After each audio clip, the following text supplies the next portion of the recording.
সবাইকে স্বাগত। আপনারা যারা পরীক্ষা দিবেন আপনাদের পরীক্ষাটি লিখিত হবে। আপনারা যারা সিভিল সার্জন কার্যালয়ে পরীক্ষা দিবেন আমি আবারও বলি আপনাদের পরীক্ষাটি লিখিত হবে। আজকে একটি লিখিত পরীক্ষার প্রশ্ন প্যাটার্ন নিয়ে এসেছি। ইনশাল্লাহ এই প্যাটার্ন থেকে 35 থেকে 40 নাম্বার অনায়াসে কমন পাবেন এবং কি আমি দেখিয়ে দেব কোন কোন বিষয় কোন কোন টপিক থেকে প্রশ্ন আসে। তার আগে বলে রাখি আপনারা যারা পরীক্ষা দিবেন পরীক্ষার প্রশ্ন প্যাটার্ন যেমন থাকবে সেম প্যাটার্নে আমরা একটি চূড়ান্ত সাজেশন তৈরি করেছি। সাজেশনটি নিতে স্ক্রিনে দেওয়া হোয়াটসঅ্যাপ নাম্বার রয়েছে, ইমো নাম্বার রয়েছে, দুটোর মধ্যে যে কোনো একটি মেসেজ করে সাজেশনটি সংগ্রহ করুন। সাজেশনের মূল্য মাত্র 100 টাকা। আমি বলি অবশ্যই প্রত্যেকে সংগ্রহ করবেন। কেন?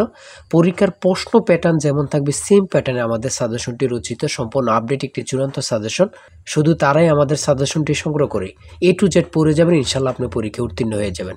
আমি আবারও বলি যারা পরীক্ষা দিবেন প্রত্যেকে 100 টাকার বিনিময়ে হলেও সাজেশনটি সংগ্রহ করবেন। এই সাজেশনের বাইরে আপনাকে আর কিছুই দেখতে হবে না। ঠিক আছে, আমি মূল কথায় চলে আসি।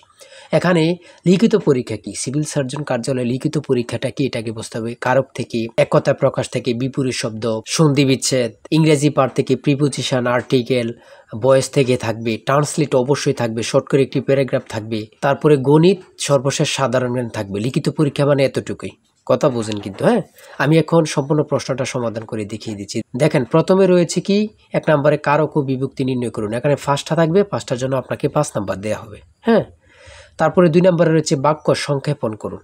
আমি শুধু টপিকগুলো দেখিয়ে দিচ্ছি, আপনারা এগুলো বুঝলে এগুলো অনুযায়ী পড়বেন, আপনাদের জন্য যথেষ্ট। আর যারা বোঝেন না এবং কি কোথায় থেকে সংগ্রহ করবেন, এখানে ওখানে সার্চ করে লাভ নেই। আর শুধু আমাদের সাজেশনটি সংগ্রহ করে আপনি শুধু A to Z পড়ে যান, সকল তথ্য ওখানে দেওয়া আছে, প্রত্যেকটি প্রশ্নের ব্যাখ্যা ও সমাধান সহ পেয়ে যাবেন। ঠিক আছে, বাক্য সংক্ষেপণ করুন। হ্যাঁ, এখানে 5টা দেওয়া থাকবে, 5টার জন্য 5 নাম্বার। তারপরে 3 নম্বরে রয়েছে অর্থসহ বাক্য রচনা করুন। এখানে 5টা থাকবে, 5টার জন্য 5 নাম্বার, অথবা যতটা থাকে 2টা থাকলে 2টার জন্য 2 নাম্বার আপনাকে দেওয়া হবে। তারপরে 4 নম্বরে রয়েছে সমার্থক শব্দ লিখুন। এখানে 2টা দেওয়া হয়েছে, 2টার জন্য 2 নাম্বার। তারপরে থাকতে পারে প্রবাসী আয় বৃদ্ধিতে করণীয় বিষয়ে সংক্ষিপ্ত প্রবন্ধ রচনা করুন, অথবা এখানে থাকতে পারে যে বর্ষাকাল সম্পর্কে কিছু লিখুন, শীতকাল সম্পর্কে কিছু লিখুন, এগুলো থাকতে পারে। তাই বলি অবশ্যই আমাদের চ্যানেলটি সাবস্ক্রাইব ও পেজটি ফলো দিয়ে রাখবেন। কেন? পরীক্ষার নোটিশ, পরীক্ষার রেজাল্ট, পরীক্ষার প্রশ্ন সমাধান, যাবতীয় সকল তথ্য সবার আগে আমরা ভিডিও আপলোড দিয়ে রাখি। আপনি যদি চ্যানেলটি সাবস্ক্রাইব, পেজটি ফলো দিয়ে রাখেন, সবার আগে চলে যাবে আপনার কাছে নোটিফিকেশন। মনে করেন আপনি পরীক্ষা দিয়েছেন, পরীক্ষার প্রশ্ন সমাধান দেখিয়ে দিব, তারপরে রেজাল্টের অপেক্ষা করা লাগবে না, আমাদের চ্যানেলে পেয়ে যাবেন, সকল তথ্য পেয়ে যাবেন এবং কি নতুন নতুন চাকরির তথ্য পেয়ে যাবে। সার্কুলার দেওয়ার সাথে সাথে আমাদের চ্যানেলে আপলোড দেওয়া হবে। আপনি শুধু আমাদের চ্যানেলটি সাবস্ক্রাইব, পেজটি ফলো দিয়ে রাখলে সবার আগে চলে যাবে আপনার কাছে নোটিফিকেশন। তাই অবশ্যই চ্যানেলটি সাবস্ক্রাইব, পেজটি ফলো দিয়ে আমাদের মেম্বার সদস্য হয়ে আমাদের সাথেই থাকবেন। হ্যাঁ, তারপরে সংক্ষিপ্ত প্রশ্ন উত্তর থাকবে, ফ্লুরাল ফর্ম কি, তারপরে নাউন থেকে থাকবে, তারপরে প্রিসিপ ফর্ম থেকে থাকবে, তারপরে ক্যাটল কোন ধরনের নাউন, এগুলো থেকে 4 থেকে 5 নাম্বার এখানে থাকবে। ঠিক আছে, তারপরে এখান দিয়ে রয়েছে আপনাদের পূর্ণরূপ থেকে 2 থেকে 5 মার্ক অবশ্যই থাকবে। আপনারা পূর্ণরূপ দেখে যাবেন। ঠিক আছে, পূর্ণরূপ থেকে অবশ্যই থাকবে। হ্যাঁ, তারপরে রয়েছে প্রিপোজিশন থেকে, 5টা থাকবে, অর্থাৎ আপনার যতটি প্রশ্ন থাকবে প্রত্যেকটি প্রশ্নের মান কিন্তু 1 নাম্বার করে। হ্যাঁ, প্রিপোজিশন থেকে 100% শিওর থাকবে। তারপর 8 নাম্বারে দিয়েছে write the meaning of following verbs. ঠিক আছে, এখানে 5টা দেওয়া থাকবে, 5টার জন্য 5 নাম্বার। হ্যাঁ, তারপরে থাকবে একটি প্যারাগ্রাফ, শর্ট করে ইংরেজিতে একটি প্যারাগ্রাফ কিন্তু আপনাদের থাকবে। ঠিক আছে, শর্ট করে একটি ইংরেজিতে প্যারাগ্রাফ থাকবে। জলবায়ু পরিবর্তন, এখানে দেওয়া আছে ক্লাইমেট চেঞ্জ, জলবায়ু পরিবর্তন, অথবা অন্য অন্য প্যারাগ্রাফও থাকতে পারে, ট্রি প্ল্যান্টেশনও থাকতে পারে, লোডশেডিংও থাকতে পারে। হ্যাঁ, এগুলো থাকতে পারে। 5 নাম্বারের জন্য শর্ট করে একটি প্যারাগ্রাফ লিখবেন আপনারা। আমাদের সাজেশনের প্রত্যেকটি প্রশ্নের ব্যাখ্যা ও সমাধান সহ কিন্তু পেয়ে যাবেন। তারপরে গণিত অংশ 10 নম্বরে রয়েছে 500 মিটার লম্বা একটি ট্রেন 30 কিলোমিটার ঘন্টা গতিতে চলছে। 250 মিটার লম্বা একটি স্টেশন অতিক্রম করতে ট্রেনটির কত সময় লাগবে? এখানে কিন্তু ব্যাখ্যা সহ দেওয়া আছে, প্রশ্নটির সমাধান সহ দেওয়া আছে। আপনারা এটা দেখে নিন, দেখে নিলে বুঝতে পারবেন। ঠিক আছে, প্রত্যেকটা অঙ্কের মান কিন্তু পাস করে। হ্যাঁ, তারপরে 11 নম্বরে আরেকটি অঙ্ক দিয়েছে x - 1x = 3 হলে x⁴ প্লাস 1/x⁴ কত? এই অঙ্কটা কিন্তু সহজ। হ্যাঁ, আপনারা যদি বোঝেন এই অঙ্কটা কিন্তু সহজ, এখানে সমাধান দেওয়া আছে, আপনারা দেখে নেন। তারপরে রয়েছে একটি দ্রব্য 378 টাকায় বিক্রয় করলে যত ক্ষতি হয় 450 টাকায় বিক্রয় করলে তার 3 গুণ লাভ হয়।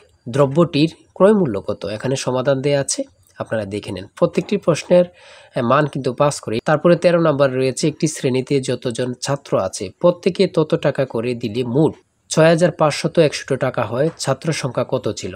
এখানে অঙ্কটি সমাধান দেওয়া আছে, আপনারা দেখে নিন। সর্বশেষ সংক্ষিপ্ত প্রশ্ন থাকবে, কয়েকটি সংক্ষিপ্ত প্রশ্ন থাকবে। যেমন প্রথমে রয়েছে এটিএম এবং কি টিন অথবা টিআইএন এর পুনরূপ কি? এখানে পুনরূপগুলোর অ্যান্সার দেওয়া আছে, আপনারা দেখে নেন। খ নম্বরে রয়েছে জাতিসংঘের নামকরণ করেন কি? জাতিসংঘ সনদ কবে কার্যকর হয়? কত গুরুত্বপূর্ণ, আল্লাহ ছাড়া কেউ জানে না। হ্যাঁ, তারপরে রয়েছে কোন অক্ষাংশকে মকর ক্রান্তি এবং কোন অক্ষাংশকে কর্কট ক্রান্তি বলা হয়? এখানে কিন্তু উত্তরটি দেওয়া আছে, আপনারা দেখে নিন। 2025-26 অর্থ বছরের প্রস্তাবিত বাজেট কত? বর্তমানে বাংলাদেশের মানুষের মাথা পিছু আয় কত? খুবই গুরুত্বপূর্ণ কিন্তু। হ্যাঁ, আয়তনে বাংলাদেশের সবচেয়ে বড় জেলা এবং ছোট জেলার নাম লিখুন। বড় জেলা হচ্ছে রাঙ্গামাটি, ছোট জেলা হচ্ছে নারায়ণগঞ্জ। জাতীয় স্মৃতিসৌধ ও কেন্দ্রীয় শহীদ মিনারের স্থপতিকে? খুবই গুরুত্বপূর্ণ, সৈয়দ মাইনুল হোসেন হামিদুর রহমান। পদ্মা নদী বাংলাদেশের কোন জেলা দিয়ে প্রবেশ করেছে? বাংলাদেশ ও মায়ানমারকে বিভক্তিকারী নদীর নাম কি? খুবই গুরুত্বপূর্ণ। আইসিসি এবং পিপা এর সদর দপ্তর কোথায় অবস্থিত? দুবাই, সংযুক্ত আরব আমিরাত, জুরিক, সুইজারল্যান্ড। তারপরে রয়েছে 2024 সালে শান্তিতে নোবেল পুরস্কার পেয়েছেন কে? তিনি কোন দেশের নাগরিক? তিনি হচ্ছে জাপানের নিহন হিদানোকিও। তারপরে সর্বশেষ যে প্রশ্নটি রয়েছে, বাংলাদেশের জাতীয় পতাকার ডিজাইনার কে? জাতীয় পতাকার দৈর্ঘ্য প্রস্থের অনুপাত কত? মানে কত পরীক্ষায় যে আসছে আল্লাহ ছাড়া কেউ জানে না। সেটা হচ্ছে কামরুল হাসান, 10:6 বা 5:3। ঠিক আছে। আর আমি বলে রাখি, এই জিসান স্যারের চূড়ান্ত সাজেশন কিন্তু এই নাম্বার হোয়াটসঅ্যাপ ইমো আছে, এই নাম্বারটা হোয়াটসঅ্যাপ আছে, ইমো আছে, দুটোর মধ্যে যে কোনো একটি মেসেজ করে, অর্থাৎ হোয়াটসঅ্যাপে মেসেজ করে সাজেশনটি সংগ্রহ করতে পারবেন, ইমোতে মেসেজ করেও সাজেশনটি সংগ্রহ করতে পারবেন। আমি বলি প্রত্যেকে আমাদের সাজেশনটি অবশ্যই সংগ্রহ করবেন। আজকের ভিডিও এই পর্যন্তই। আর অবশ্যই আপনার যে কোনো তথ্য জানতে কমেন্টে লিখুন, সাথে সাথে রিপ্লাই পাবেন। আর অবশ্যই আমাদের সাজেশনটি সংগ্রহ করে A to Z পড়ে যাবেন, পরীক্ষায় উত্তীর্ণ হয়ে যাবেন। আজকের ভিডিও এই পর্যন্ত। সবাই ভালো থাকবেন, সুস্থ থাকবেন। আল্লাহ হাফেজ।